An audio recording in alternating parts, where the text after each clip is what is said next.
Европарламент жарандардын медиа сабаттуулугун жогорулатуу маселесин талкуулоодо. Евро биримдиктин депутаттары орус медиасы пропагандалык ишин мыкты аткарып жатат деген ойдо жана ага туруштук берүүнүн жолу катары жалган маалымат менен күрөшүү, сапаттуу медианы колдоо жана жарандардын медиа сабаттуулугун жогорулатуу сунушталды. Айтмакчы, кыргызстандыктардын медиа сабаттуулугу төмөн деңгээлде экени соңку иликтөөлөрдүн жыйынтыгы көрсөткөн. Сурамжылоого катышкандардын 55% мамлекеттик медиага кынтыксыз ишенет жана алды менен КТРК каналына ишеним чоң. Дагы бир кызык сан, респонденттердин 97% маалыматты телевидение аркылуу алаарын айтып, теле аркылуу элди алдоого болбойт деген ишенимде. Ал эми кыргызстандыктардын 37%дан ашууну чет элдик маалымат каражаттарына ишенет. Чет элдик медианын көпчүлүгү болсо ОРТ, РТР, Россия 24 баштаган орус телеканалдары. Ошондой эле бир катар казак жана өзбек телеканалдары. Ар кыл кызыкчылыкты көздөгөн медиада берилип жаткан маалыматтарга кынтыксыз ишенүүнүн кандай экономикалык эсепеттери болушу мүмкүн жана сиздин ишенимди сатып алуу үчүн медиа канчалаган миллиондорду жумшайт? Алдагы жарым саатта Капитал командасы айтып берет. Биз менен болуңуз. Европарламент жалган маалымат менен күрөшүү, сабаттуу медианы колдоо жана жарандардын медиа сабаттуулугун жогорулатууга көбүрөөк каражат бөлүү маселесин талкуулады. Евро биримдиктин депутаттары орус медиасы пропагандалык ишин мыкты аткарып жатканын айтууда. Евро комиссиянын мүчөсү Джулиан Кинг Москва жалган маалыматты атайлап көп тилде жана көптөгөн каналдар аркылуу таратууда деген ишенимде. Россиянын жалган маалымат таратуу максаты ишке ашарын тажрыйба көрсөтүүдө. Андыктан биз бул багыттагы ишибизди күчтөндүрүүбүз керек дейт Кинг. Ал эми Латвиянын мурдагы тышкы иштер министри Сандра Кальниете Евросоюзду Россиянын арам акчаны адалдоо аракеттерине каршы активдүү күрөшүүгө чакырды. Анын пикиринде мындай акчалардын эсебинен Европадагы Кремльге таандык же ага оң көз карашта болгон маалымат каражаттары каржыланууда. Улуттук өкмөттөр дагы Евро биримдик дагы сапаттуу журналистиканы колдошу керек, болбосо ал жок болуп кетет, деди Сандра Кальниете. Сапаттуу журналистика же объективдүү журналистика деген эмне? Кыргызстандыктар бир эсе мактанып, экинчи жагынан көп талкууланган сөз эркиндиги деген түшүнүк деги эле барбы? Мунун тегерегинде суроо көп жана ага бир бетке жооп берүү кыйын. Сөз эркиндигине чоң коркунуч келтирген жагдайлардын негизгилеринин бири бул экономикалык, тагыраагы финансылык көз карандылык. Финансылык көз карандылыктын бир канча түрү бар. Өкмөттөн, медианын кожоюндарынан жана реклама берүүчүлөрдөн. Мындан улам деги эле көз карандысыз медиа барбы? Демек сөз эркиндиги барбы деген суроо жаралат. Алды менен өкмөттүк каржылоонун эсебинен иш алып барган мамлекеттик медианы карап көрсөк. Мисалга Russia Today. Бул телеканал орус бийлигинин саясатын чет элдик көрүүчүлөргө англис тилинде жеткирип, толугу менен федералдык бюджеттен каржыланат. Каржылоо Россиянын эл аралык маалымат алмашууга катышуусу деген статья менен жүргүзүлүп, 2015 жылга карата 15 миллиард рубль бюджеттен каралса, 2017 жылы бул сан дээрлик 19 миллиард рубльга жакындаган. Айрым булактар каржылоо көлөмү мындан дагы чоң экенин жазышкан. BBC'нин маалыматына карасак, орус акчасынын арзандап кеткенине байланыштуу 2015 жылы каналды каржылоо көлөмү 20,8 миллиард рубльга жеткен. Кремль медианы мамлекеттин эсебинен каржылоо Орус Федерациясынын улуттук кызыкчылыктарын жактоого, Россия жөнүндө объективдүү образ жаратууга багытталганын айтат. Бирок Кремльге баш ийген Russia Today, биринчи канал, РТР, Россия 24 өңдүү орус маалымат каражаттары объективдүү образ жаратып жатабы же виртуалдуу реалдуулук түзүүдөбү? Кандай болгон күндө да алар түзүп жаткан картинага орусиялыктар гана эмес, мурдагы совет өлкөлөрүнүн өкүлдөрү, көпчүлүк кыргызстандыктар дагы бекем ишенет. Орус экономикасындагы кескин кыйынчылыктарга карабастан, соңку жылда Владимир Путинди колдогон орус жарандарынын, керек болсо кыргызстандыктардын саны өскөнүн Гэллап коомдук пикирдиликтөө институтунун соңку сурамжылоолору көрсөткөн. Саламатсыздарбы, түз эфирде Лондон BBC кыргыз кызматы. Британиялык корпорация BBC деле орус медиасы сыяктуу мамлекеттик бюджеттен каржыланат. Бирок Британиянын мурдагы премьер-министри Маргарет Тэтчер айткан, эч кандай мамлекеттик акча жок, болгону салык төлөөчүлөрдүн акчасы бар деген принцип бул жерде катуу сакталган. Британиялыктар BBC үчүн атайын салык төлөшөт жана компания дал ушул салыктын эсебинен каржыланат. Андыктан BBC өз ишмердүүлүгүндө дал ушул салык төлөөчүлөрдүн алдында жоопкер болуп, объективдүү маалымат жеткирүү милдеттенмесин алат. Эгер BBC кайсы бир маселеде бейтараптуулукту толук камсыздабаган болсо, коомчулук өкүлдөрү сын айтса, бул уюм алардын алдында кадимкидей жооп берет. Коомдо бири-бирине дал келбеген көз караштар, түркүн социалдык катмарлар бар. алардын көз караштарын тең салмактуу акыйкат түрдө берип туруунун мыйзамдык негиздери иштелип чыккан. BBC берүүлөрүн ошого жараша даярдайт. Ошол эле россиялык Russia Today, Россия каналдары, кыргызстандык коомдук биринчи канал, ЛТР телеканалы деле салык төлөөчүлөрдүн эсебинен каржыланат. Бирок бул телеканалдардын редакциялык саясатында салык төлөөчүлөрдүн кызыкчылыгы канчалык эске алынган деген суроо ачык койдон. Андыктан мамлекеттик бюджеттен каржыланган коомдук медианын жашап кетүүсү үчүн дагы демократиялык чөйрө талап кылынат деп айтууга болот. Кыргызстанга кайрылсак, Кыргызстанда маалымат каражаттары ким тарабынан каржыланса, ошонун кызыкчылыгын чагылдырат деген көрүнүш кайсы бир деңгээлде экстремалдык түрүндө жайылган деп ойлойм. Эгерде маалымат каражаттары өзүнө өзү талап коюу, өзүн өзү тескөө маданияты болбосо, анда мындай маалымат чөйрөсүндө алар кайсы бир тараптын гана кызыкчылыгын жайылткан куралга айланат. Бир тараптын көз карашын гана таңуулаган пропагандалык куралга айланып калышы мүмкүн. Сөз эркиндигине чоң коркунуч келтирген кийинки жагдай медианын кожоюндардан болгон көз карандылыгы. Айрыкча мурдагы постсоветтик өлкөлөрдө медианын кожоюндары аны көп учурда бизнес катары эмес, саясий курал катары колдонушат. Мисалы, Чек арасыз кабарчылар уюмунун 2014-жылкы отчетунда Украинадагы басма сөз эркиндигине чоң коркунуч келтирген жагдай катары ири телеканалдарга саясатка тиешеси бар олигархтардын ээлик кылганы белгиленген. Что касается центральных телеканалов, Борборду каналдарды алсак, алардын баары саясий кызыкчылыкты көздөгөн олигархтарга таандык. Эң эле популярдуу телеканалдарды алалы. 1+1 Коломойскийге таандык. Бул Украинадагы эң бай, ошол эле маалда саясатка кеңири аралашкан киши. 5-чи канал президент Петр Порошенкого таандык. Олигарх саясатчылар жеке телеканалдары аркылуу өз саясатын жүргүзүшөт. Анткени Украинада массалык маалымат каражаттары болгондо дагы саясий өңүттөгү медиа чыгашалуу. Андыктан телеканалдардын кожоюндары аны бизнес катары эмес, саясий инструмент катары колдонушат. Айтмакчы, Чек арасыз кабарчылар уюму Кыргызстанда деле дал ушул жагдайды белгилеген. Кыргызстанда рыноктар, андыктан рекламанын же көрүүчүлөргө контент сатуу менен жашаган медиаларды саноо кыйынга турат.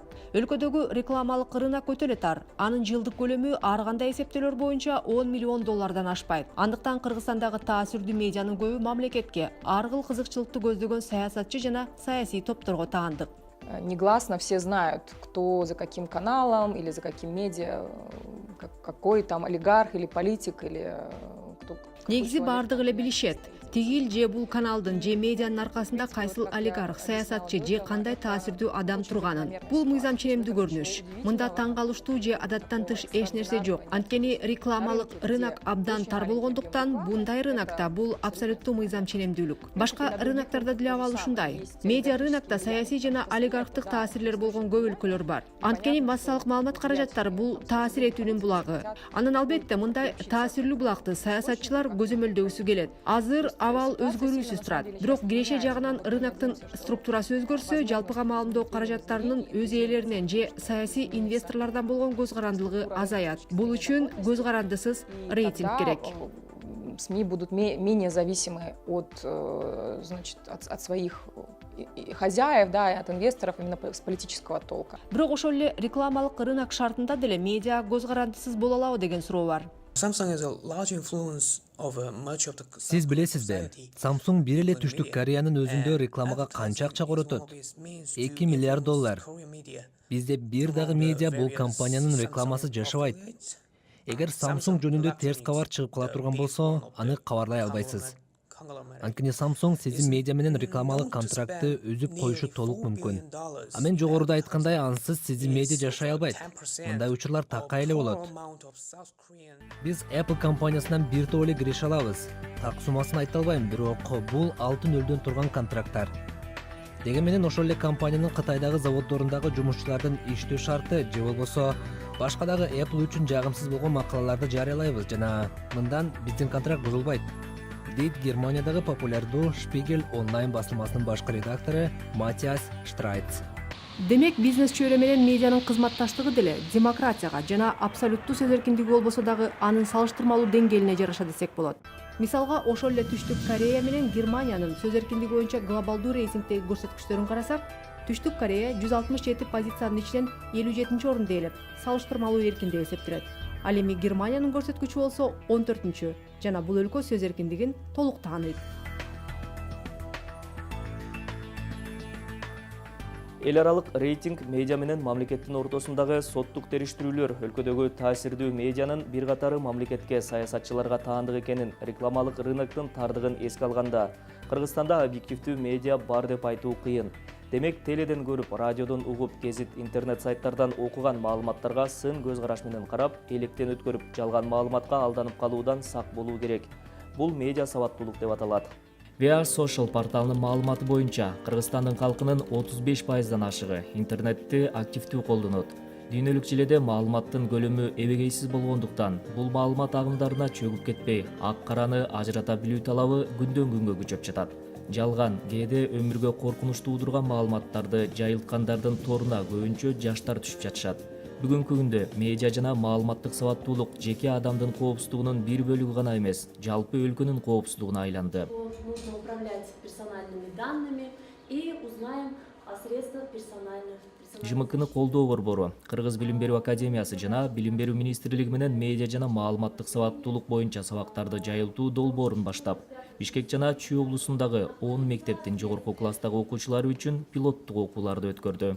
Приложение позволяет пользователям смартфонов бесплатно обмениваться. Окуучулар жалпыга маалымдоо каражаттарында жарыяланган реалдуу материалдарды талкуулап, өз алдынча жалган чечмелөөлөрдөн маалыматтын чын жалганын айырмалап билүүгө аракет кылышууда.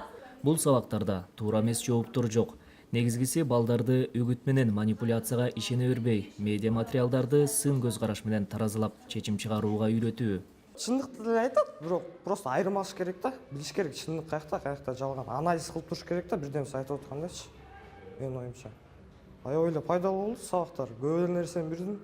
СМИден ойлочумун бир политический нерсе депчи, оказывается, силер турбайсыздар. Журналисттер, информациялар. Кыргызстанда ЖМКны колдоо борбору 4 жыл аралыгында жогорку класстагы окуучулар менен студенттер үчүн медиа сабаттуулук курстарын өткөрүп келди. Учурда мугалимдер үчүн мектеп сабактарын жана китептерди даярдоо боюнча долбоорун ишке ашырууда. В Карасуйском районе Ошской области в результате землетрясения свыше 60... Сабактардын максаты балдарга бүгүнкү күндө керек болгон, келип жаткан маалыматтарды сын көз карашта түшүнүүгө, фактыларды пикирлерден айырмалай билүүгө, медианын айткандарынын баардыгына эле далилсиз ишенбөөгө үйрөтүү болуп саналат. Азыр мектеп программасы боюнча окуучулардын ЖМКнын иштөө негиздери менен таанышууга 11 класстагы мекен таануу сабагында 1 эле саат убакыты бар. Пилоттук долбоордун алкагында тарыхтан берген 7, мекен таануудан сабак өткөн 3 жана 1 география сабагынын мугалими тандалып алынган. Сабак өтүүнү баштоодон мурда алар өздөрү 4 күн бою медиа жана маалыматтык сабаттуулук боюнча билимин тереңдетишти. Чаще всего мы получаем информацию, то, что нам дали. Көпчүлүк учурда бизге берген гана маалыматтарды алабыз. Биз аны чайнабай эле жута беребиз деп айтсак болот. А чынында эле аны анализдегенди билүү керек. Муну балдарга үйрөтүү абдан туура. Эгер балдар өспүрүм курагында бул нерсени үйрөнүп алса, аларды манипуляциялоо оор болот. Окутууларды балдардан баштоо туура кадам. Анткени балдар биздин келечегибиз да. Поэтому с детей нужно начинать. Это очень правильный подход. Сабактар видео сюжеттер, аудио материалдар жана оюндар менен коштолуп, мугалимдерге сабак өтүүнүн интерактивдүү ыкмалары үйрөтүлдү. Алар билим берүүнүн бул кызыктуу ыкмаларын башка предметтерден сабактарды даярдоодо да колдоно алышат. Долбоорду ишке ашырып жаткандар келечекте медиа жана маалыматтык сабаттуулукту 5 класстан баштап окута баштайт деп үмүт кылышат. Анткени балдар бул курактарында интернетти активдүү колдоно баштайт. Азырынча биринчи пилоттук сабактар 9-11 класстагы окуучулар арасында гана өткөрүлдү. Бүгүнкү күндө ушул маалыматтык технология жайылып аткан шарттарда баягы салттуу эле тыюу салуу, аны токтотуп коюу жолу бүгүнкү күндө натыйжасыз экенин көргөзүүдө.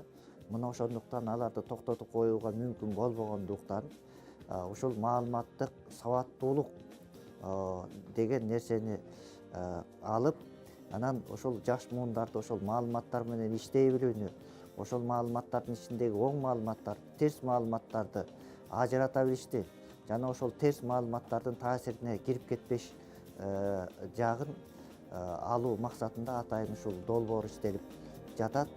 Медиа сабатсыздыкты жоюудагы кийинки кадам мугалимдер, окуучулар жана алардын ата-энелери маалымат океанында адашып кетпей, алардын өз алдынча билим алуусуна мүмкүн болгон онлайн платформаны түзүү. Бүт аалам дижитал өзгөрүүгө багыт алган чакта билим берүү дагы көңүл сыртында калбашы керек. Медиа сабаттуулук бул зарыл жана актуалдуу. Кошулгула. Кыргызстандагы медиа сабаттуулукту өнүктүрүү долбоору тууралуу кененирээк маалыматты ЖМКны колдоо борборунун сайтындагы маалыматтык сабаттуулук бөлүмүнөн жана Facebook баракчасынан алса болот. Кыргызстандыктардын 15%га жакыны жалпыга маалымдоо каражаттары жалган же текшерилбеген маалыматтарды таратат деп эсептешет. Калктын жарымынан көбү айрым учурларда мындай көрүнүштөрдү байкаганын белгилесе, 18% ЖМКга бөркүндөй ишенет. Мындай жыйынтыкты өлкө жарандарынын медиа сабаттуулугунун деңгээлине баалуу жүргүзгөн Институт Медиаполиси коомдук фондунун социалдык иликтөөсү көрсөткөн. 17-жылдын октябрь айында өткөн сандык жана сапаттык иликтөөгө республиканын 7 облусу жана 2 ири шаарынан 16 жаштан жогору курактагы 1200 жаран катышкан. Мамлекеттик же сандык иликтөөдө аудиториянын маалыматты баалоо, түшүнүү жана издөө жөндөмдөрүнө негизги басым жасалган. Сапаттуу иликтөөдө эксперттер менен интервьюлар уюштурулуп, 6 облуста 13 фокус группа жана 2 кейс өткөрүлгөн. Фокус группалардын катышуучулары маалыматтарды кайра текшере турганын айтканы менен текшерүүнүн техникалык жөндөмдөрүн билишпегени аныкталган. Ошондой эле жергиликтүү чыныгы маалымат менен жалган же фейк маалыматты биринчи аракетте эле айырмалай алышкан эмес. Сурамжылоого катышкандардын жарымынан көбү мамлекеттик маалымат каражаттарына ишеним артышат. Алардын арасынан телеканалдарга ишеним жогору. Респонденттер телеканалдагы жаңылыктар ишенимге көбүрөөк арзыйт. Анткени тасманы бурмалоо оор деп эсептешет. Ишенимге эң көп татыган медианын 5-тигине КТРК, НТС, Россиянын 1 каналы, ЛТР, Россия 24 кирген. Чет элдик телеканалдардын арасынан кыргызстандыктар жактырып көргөндөрү Россиянын ОРТ, Россия 24, Россия РТР, Казакстандын КТК, Өзбекстандын Яшлар каналы. Чет элдик телеканалдарга сурамжылоого катышкандардын 37%дан ашыгыраак ишенсе, 39,4% ишеним артпай турганын билдирген. Ал эми чет элдик маалымат агенттиктерине болгон ишеним абдан солгун. Болгону 14,5% ишенимин билдирсе, респонденттердин дээрлик тең жарымы карама-каршы пикирде. Суралгандардын 75% маалыматтар жетиштүү деп эсептесе, 10% маалыматтын жетиштүүлүгүнө күмөн санаган. Сурамжылоого катышкандардын айрымдары кыргыз тилиндеги маалыматтардын аздыгын белгилешкен. Респонденттердин жарымынан көбү ар башка жалпыга маалымдоо каражаттары бир эле саясий окуяны башкача чагылдырганын байкаган. 32% мындай айырмачылыкты кезиктирген эмес. Ага ылай респонденттердин 48% тигил же бул жалпыга маалымдоо каражатты кимдердин кызыкчылыгын коргоп жатканына кызыкса, 33% жалпыга маалымдоо каражаттарына ким ээлик кылаарына кызыкпайт. Сурамжылоого катышкандардын 95%-да телевизор, 67%-да смартфон, 40%-да баскычтуу телефон, 23%-да компьютер жана 0,3%-да букридерлер бар экени көрсөтүлгөн. Ал эми респонденттердин 71% интернет менен камсыз болгон. Булардын көпчүлүгү 16-дан 42 жашка чейинки жарандар. Суралгандардын арасында эң популярдуу контент теле жана гезиттердеги жаңылыктар болгон. Смартфондорду мессенджер жана социалдык тармактарда кат алмашуу максатында көп колдонушаарын айтышкан.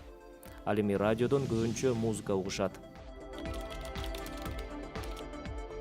Медиаграмотный человек, он знает, что первым делом нужно смотреть на источник информации, на дату. Медиа сабаттуу адам биринчи кезекте маалыматтын булагын текшерүү керек экендигин билет. Ошондой эле маалыматтын качан жарыяланганына маани берет. Анткени кайсыл булактан келип жатканы же маалыматты кайсыл маалымат каражаты жазганы абдан маанилүү. Ошондой эле бул котормо же оригиналдуу булак экенине дагы көз чаптырат. Башкача айтканда, туура, салмактуу чечим кабыл алуу үчүн абдан көп факторлор бар. Медиа сабаттуулук бул биздин өлкө жарандарынын базалык укугу. Алар маанилүү чечимдерди кабыл алуу үчүн объективдүү, ар тараптуу жана сапаттуу маалыматка жетүүгө укуктуу. Жарандар фактылар менен катар эле пикирлер да бар экенин ачык айырмалай билүүсү зарыл. Мы все-таки находимся под влиянием такого постсоветского. Биз постсоветтик таасирдин астында турганыбызды эстен чыгарбоо керек. Бизде жеке өзүбүздүн кыргыз контенттен сырткары кошуна өлкөлөрдүн контенти дагы бар. Орус тилдүү контенттин да таасири күч. Анан бул телеканалдардын өздөрүнүн кызыкчылыктары, милдеттери бар. Алардын көпчүлүгү мамлекеттик.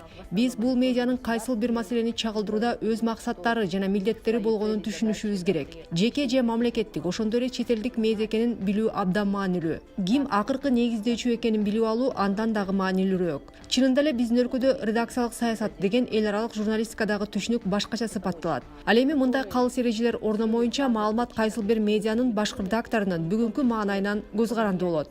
Ал эми башкы редактор объективдүү жана субъективдүү себептерден улам же өзүнүн өзү чектөөсүнүн аркасында тигил же бул маалыматты ушул медиадан таркатууга болбойт деп эсептейт.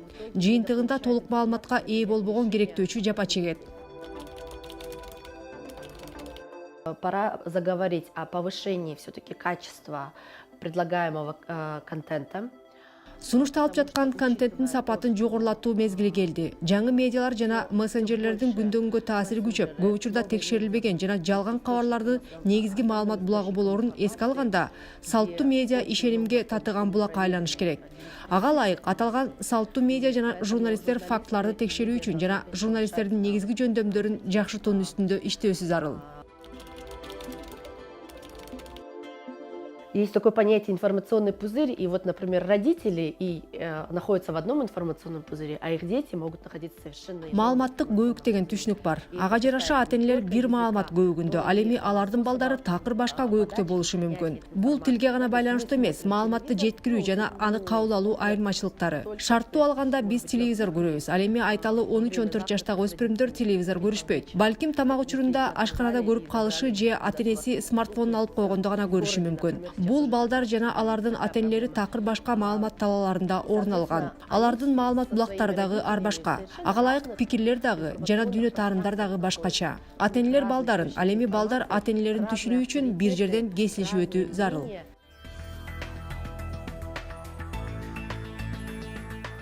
Медиа сабаттуулук бул жөн гана модалуу термин же абстрактуу түшүнүк эмес. Сиздин маалыматты электен өткөрө билүү деңгээлиңиз канчалык жогору болсо, жашоо деңгээлиңиз дагы ошончо жогору болот. Себеби сиз алып жаткан маалыматтар сиздин кийинки чечимдериңизге түздөн-түз таасир берерин унутпаңыз. Бекеринен Forbes журналы бул жылы өзгөчө көңүл бөлүп өнүктүрө турган жөндөмдөрдүн катарына сынчыл көз караш жөндөмүн кошкон эмес. Товар тандаганды араң-араң эми үйрөнүп келдик. Мурда жанталашып дефициттен кутулуп чыккан совет адамы бир буюмду көрсө жата калчу ошол жерден. Эми салыштырып, бааларын салыштырып, сапатын салыштырып тандап алганды үйрөндү. Бирок маалымат бул деле бирөөнүн тейлөө кызматы экенин толук түшүнө албай атат. Ооба, маалымат деген бул бийликтин тейлөө. Бийлик калп болсо дагы, жаңылыш болсо дагы өзүнүкүн жактай берет дагы, ошентип ал сапаттуу болбой пропагандага айланып кетет. Ушул эле соода тармагындагы бир жүргөн кыз менен сүйлөшүп калып, мен абдан таң калгам. Мисалы үчүн, рубль акырындык менен көтөрүлүп, доллардан да ашып кетет экен деген маалыматты угуп, ошого ишенип, керек болсо азыр акчаларды рубльга алмаштырып коюш керек деген нерсеге ишенгени мен үчүн абдан таң калыштуу болгондо, демек мында экономикалык кесепеттер өтө чоң болуп атпайбы? Мени 57 жыл алдап келатышат, доллар урайт деп, калп айтышат. Совет доорунда биз толук ишенсек да, ишенбесек да, бирок кандайдыр бир моюн берчүбүз. Анан ошонун кесепетинен 80-чы жылдардын аягында, өзгөчө 90-чы жылдардын башында көп совет доорунун адамдары өздөрүнүн мүлкүн жоготушту. Топтогон акчаларын, сберкнижкадагы болгон насыяларын, болгон топтогон ушу өмүр бою топтоп келаткан кандайдыр бир каражаттарын баарын бир күндө, бир нече күндө эле нолго айлантып алышты. Бирок маалыматты туура пайдаланып ошол кезде салыштырып, пропагандага алданбай, жаңы альтернативдүү маалыматтарды салыштырып, изденип, анан кийин өз кепилдигиңе керектүү өзүңдүн пропагандага алданбастан өзүңдүн ишеничиңе, өзүңдүн тажрыйбаңа таянып, анан кийин чечим кабыл алган ишкерлер ошол кезде утуп кеткен. Канчасы ушул дагы да болсо пропагандага алдырып атат, канчасы мына ушул альтернативдүү маалыматтардын аркасы менен. Себеби бизнес үчүн эң негизгиси маалымат да бул. Эң негизгиси эмнебиз бар? Саякат эркиндигибиз бар. Биз совет доорунан тышкары ал кезде сыртка чыгууга, башка өлкөлөргө чыгууга, өзгөчө демократиялык өлкөлөргө барууга эч кимдин мүмкүнчүлүгү жок эле.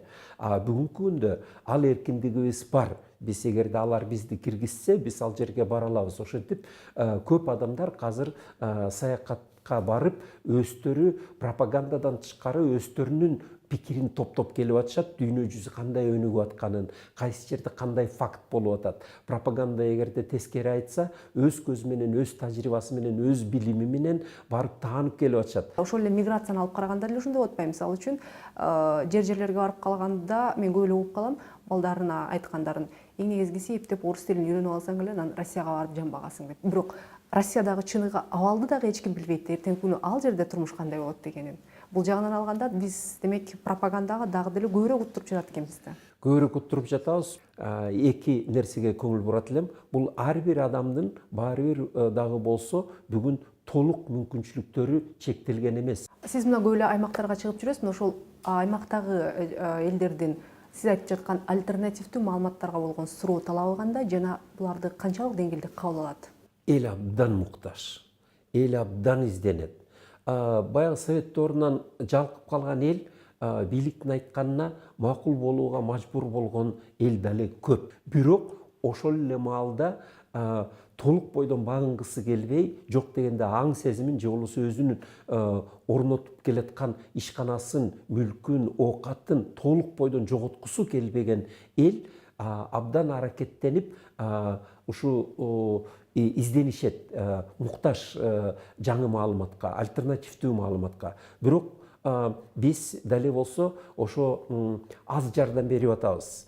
Альтернативдүү маалыматыбыз бар, бирок аны кеңири таратканга коомчулуктун күчү, эрки жетпей турат. Күч жөнүндө сөзбү, көбүрөөкчө эрк жөнүндө сөзбү? Аягында келип туруп эрк жөнүндө.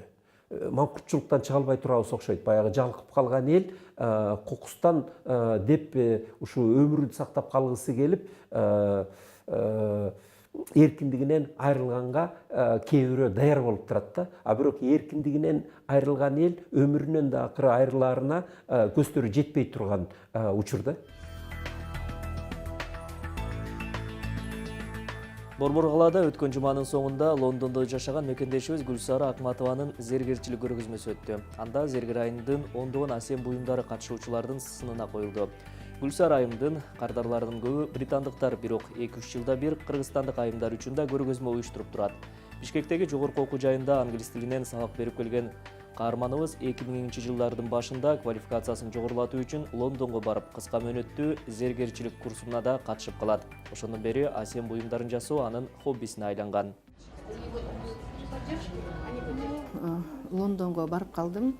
Барып, ошол жерден институтка киргем. Бизнес менеджмент боюнча. Ошол институттун алдында ушундай курстар бар экен. Бирөө гүлдөрдүн flower arrangement деп коет, бирөө ар кандай. Ошол жерден ушул зергерчилик курсту көрүп абдан кызыгып калдым. Анан кирип 3 ай окудум. Биринчи жолу ошо 3 ай окуп, ошол жерден баягы зергерчиликтин көп өзүм мурда көрбөгөн аспекттерин көрүп, анан абдан кызыктым. Анан ошондой курстар чыга калса эле по интересам барып аттым. Мен жанагындай самосвети деп коет, же полудрагоценные камни деп коет, ошондой асыл таштар менен иштедим. Бул менин основной жумушум эмес, бул менин хоббим. Анан баягы өзүңдүн жумушуңду, өзүңдүн ошо зергерчиликке мени абдан жакшы көргөндө жакшы нерселер пайда болот экен, анан ошентип өзүнө тартат экен. Мен өзүмө жасап баштагам да, өзүмө антейин деп элечи. Анан кийин баягы курска киргенде бардыгы эле зергерлер да, эми зергер эмес, баягы зергер менен хоббилери да. Анан бирөө чакырат. Анан жанагындай биз сыяктуу базар же ярмарка сыяктуу ошол жака барасың. Анан бирөөнүн жанагындай private view деп коет, өздүк көргөзмөсү, аяка чакырат, аяка барасың. Анан аларды көрүп мен деле коллекциямды готовить эте баштадым, мен деле көргөзүп коем деп. Анан ошондон башталды. Мисалы үчүн зергерчи болом деген эме балдарга, кыздарга окугула. Азыр баягы биздин мен жаш замандагындай жок, азыр онлайн курс деген бар. Мне кажется, проблем вообще нету. Только бы желание, өзлөрүнүн желаниясы болсо эле, какие курсы? Эмеден карап туруп эле, прямо ар бир эмеден өйдө көрсөтүп атат азырчы. Мен мисалы үчүн кээ бир жана методдорду ушул эмеден деле алам, онлайн курстан деле алам. Кантип эме кылыш керек, там кайсы эмени колдоном, жанагы оборудованиянын түрлөрүн. Келечекте максатым эми Кудай буйрса ушул ювелирный жумушум, ушул ювелирный бизнести эле аркалайм. Анткени уже 15 жылдан бери көп эмелерди көрүп калдым. Лондондон айтып өткөндөй жана Созбиде да болдум, Кристиде да болдум, Макдугалс деген бар, андан да болдум. Анан бул Лондондун жанагы дүйнөлүк магазиндер эле өзүнчө выставканын эле бири Булгарида бар, Шопарты да бар. баягы мировой бренд деп коет го. Ошолордон көрүп дагы эме илхам аласың да. Ошол эмелерден. Будущее ошолорду Кыргызстанга алып келип, уже өзүмдүн персональный выставкамды ачып, эми кичине чоңураак кылып, көбүрөөк кылып. Бул капитал экономикалык обзор болду. Ушул жана башка экономика бизнес темалар менен 3-күнү ушул эле маалда кесиптешим Айсулуу Тикимбаева тааныштырат. Өткөрүп жибербеңиз. Ишиңизге ийгилик.